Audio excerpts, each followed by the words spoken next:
Üsküdar bir üniversiteler şehri oluyor. Üniversiteler şehri olmasıyla beraber özellikle adı Üsküdar Üniversitesi olan üniversitemiz başta olmak üzere artık üniversite özel sektör işbirliği, üniversite kamu işbirliği ve mutlaka teknoparkların çoğalması lazım. Üniversiteden girişimcilerin yetişmesi lazım, üretime yönelmesi lazım ve inovasyonun arttırılması lazım, rekabetin arttırılması lazım. Bunun için de yerel yönetimler bir aracı. Yerel yönetimler bunu başarıyor.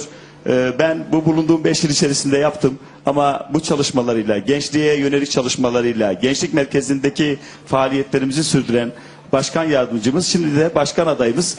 O da inşallah bunu daha da sürdürür. Hatta ondan da biraz dinlemek isteriz.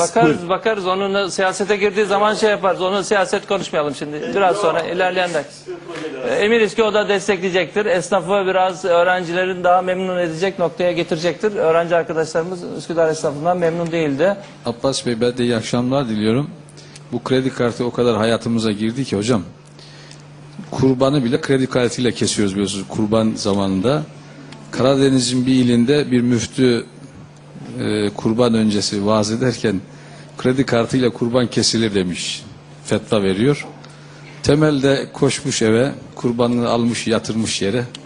Kredi kartıyla kafasına sürtüyor, kesecek onu. Hoca biraz önce dedi ki kredi kartıyla kurban kesilir, kesmiyor. Telefon açmış müftüye. Hocam demiş, hani siz kesilir dediniz, kart kesmiyor. Hoca da demiş ki şifreyi gir, şifreyi.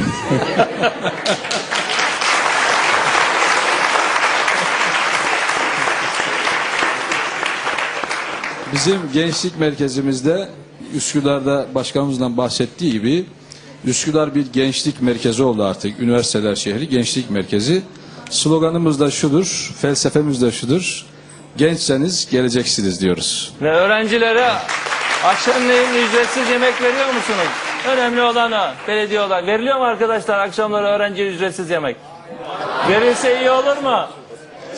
Yeni başkandan onu istiyoruz o zaman. Çorbamız...